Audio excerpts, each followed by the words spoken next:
शाह आलम जी। धन्यवाद माननीय सभापति महोदय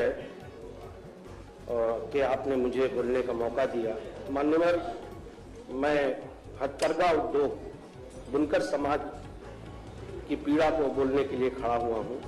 मान्यवर, बजट को मैंने देखा है और उसमें सरकार ने ये खुद माना है कि कृषि के बाद हथकरघा उद्योग उत्तर प्रदेश में सबसे ज्यादा रोजगार उपलब्ध कराने वाला कुटीर उद्योग है।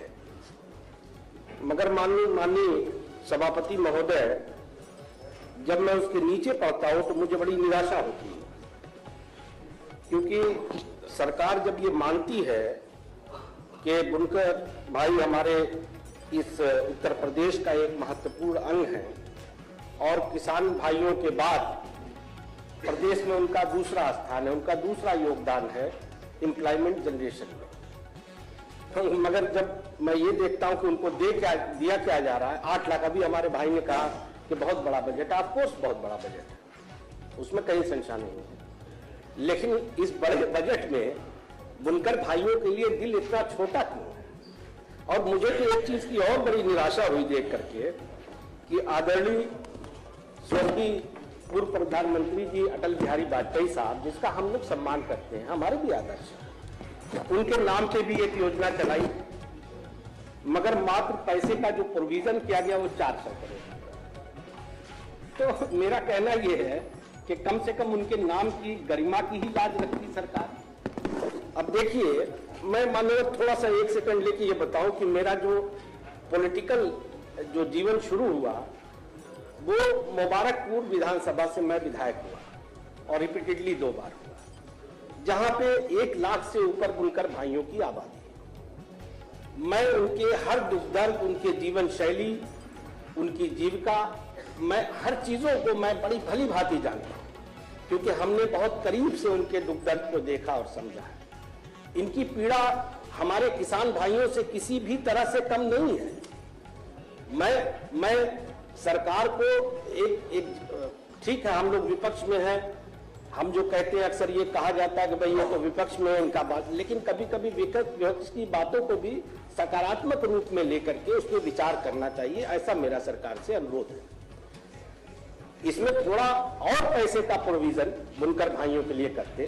पहले उनको फ्लैट रेट पे, जब आदरणीय स्वर्गीय मुलायम सिंह यादव जी सीएम थे, तो उनके दुख दर्द को समझते हुए उन्होंने 70 रुपए में उनको फ्लैट रेट पे बिजली देते थे।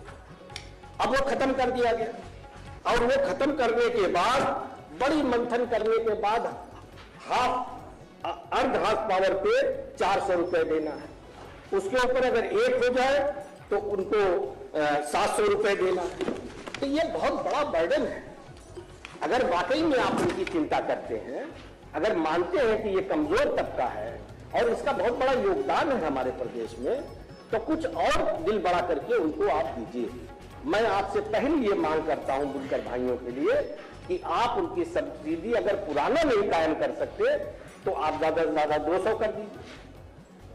माननीय, उसी क्रम में मैं आपके माध्यम से ये बताना चाहता हूं कि आजमगढ़ मंडल, जिस जिले से मैं बिलोंग करता हूं, ये बहुत बड़ा बुनकरों का बेल्ट है, क्योंकि उसके उसी मंडल में मऊ भी आता है, गाजीपुर भी आता है, बगल में हमारे देखिए मंत्री जी भी सहमत है मेरी बात से, दारा भाई हाथ सर हिला रहे हैं। तो अच्छा, गाजीपुर नहीं है वो, अंबेडकर नगर, हालांकि वो दूसरे उसमें आ जाता है, लेकिन पास से सटा हुआ है। तो मैं इसलिए ये बात कह रहा हूं मान्यवर कि मैं अभी इसमें प्रोविजन भी, आदरणीय प्रधानमंत्री जी के नाम से एक कोई स्कीम चल रही है जिसमें टेक्सटाइल पार्क बनाने का प्रोविजन है, 300 करोड़ रुपए प्रोविजन भी किया गया। मैं आपसे मांग करता हूं, आपके माध्यम से सरकार से रिक्वेस्ट करता हूं कि ये पार्क आजमगढ़ मंडल में बनाया जाए। और साथ ही साथ जो बनारस में एक केंद्र बनाया है सरकार ने, जहां पे धागे, उसका सेंटर है कि सब्सिडी में बुनकर भाइयों को सब्सिडी में धागे मिलते हैं। बनारस की दूरी बहुत पड़ती है आजमगढ़ से, काफी दूर पड़ जाता है। और ये गरीब बुनकर भाई उसका फायदा नहीं उठा पाते। मुबारकपुर में मैंने अक्सर बात किया, हमने कहा वहां से आप लोग कहे हम लोग नहीं जा पाते, बहुत हम लोगों को परेशानी होती है, इसलिए बनारस में जो सेंटर है उसका एक सेंटर आजमगढ़ में भी मानवर खुलवा दिया जाए। मानो मुझे याद है 2012 की बात होगी और इन्हीं सब समस्याओं को लेकर उस वक्त सपा की सरकार थी, मैं आज उनका मेंबर हूं, उस वक्त मैं बीएसपी में था, मैं बड़ा स्ट्रगल करता था और उस वक्त मैंने काफी उनसे रिक्वेस्ट भी किया, सदन में भी कई बार ये मैं विषय ले आया और मैंने निजी तौर पे भी ये मैं सौभाग्य ही कहूंगा कि उस वक्त जो ट्रांसपोर्ट मिनिस्टर थे आचार्य दुर्गा प्रसाद यादव जी, क्योंकि हम उनके वोटर की विधानसभा हमारी पड़ती थी, तो हमने कहा भाई ये काम हो जाए, एक वहां पे बस डिपो बनाए और कई करोड़ रुपए लगा के गजहरा में एक बस डिपो बना, लेकिन बड़ा अनफॉर्चुनेट है मान्यवर कि बनने को तो बन गया, पैसा भी लग गया, लेकिन वो आज तक प्रॉपरली ऑपरेट नहीं हो पाया। तो मैं कभी कभी सोचता हूं कि देखिए सरकारें तो आती जाती हैं, आज आप हैं, हो सकता है कल कोई और हो, पहले वो थे आज आप हैं, लेकिन हम सरकार जो भी सरकार में है उसकी ये जिम्मेदारी है कि पब्लिक मनी को वेस्ट ना होने दिया जाए, क्योंकि सरकार जो पैसा लगाती है अल्टीमेटली ये तो हमारे प्रदेश की जनता का ही पैसा है। अब वो पैसा लगने के बाद अगर ठीक से ऑपरेट नहीं हो पा रहा है तो ये बड़ा दुर्भाग्य है। इसलिए मैं बहुत विनम्रता से सरकार से ये अनुरोध करता हूं कि उसको ठीक से इफेक्टिवली मजबूती के साथ ऑपरेट कराया जाए और वाराणसी से लेकर गोरखपुर में, वाराणसी से गोरखपुर वाया मुबारकपुर जो रूट से जाती थी उन बसों को चालू करा दिया जाए। ये लाखों की आबादी को बहुत फायदा होगा। मैं आपसे ये अनुरोध करता हूं मान्यवर, जब आदरणीय अखिलेश यादव जी थे तो वहां पे एक बुनकर विपणन केंद्र भी बना था मान्यवर, और उसका मंशा ये थी, चूंकि उस आबादी के प्रेशर को देखते हुए बगल में मुबारकपुर और मऊ सटा हुआ था तो 2 लाख 2.5 लाख की आबादी हो जाती, तो उसकी मंशा ये थी कि वहां पे जो बायर हैं उनका वीकली मेला लगेगा और वहां पे उनके जो बनाए हुए प्रोडक्ट हैं मुबारकपुर के। देखिए मैं एक चीज बताऊं कि बनारस में जो साड़ी पूरी दुनिया में जाती है, जिसको बनारसी साड़ी कहा जाता है, सच्चाई ये है कि वो सारा प्रोडक्शन मुबारकपुर में होता है।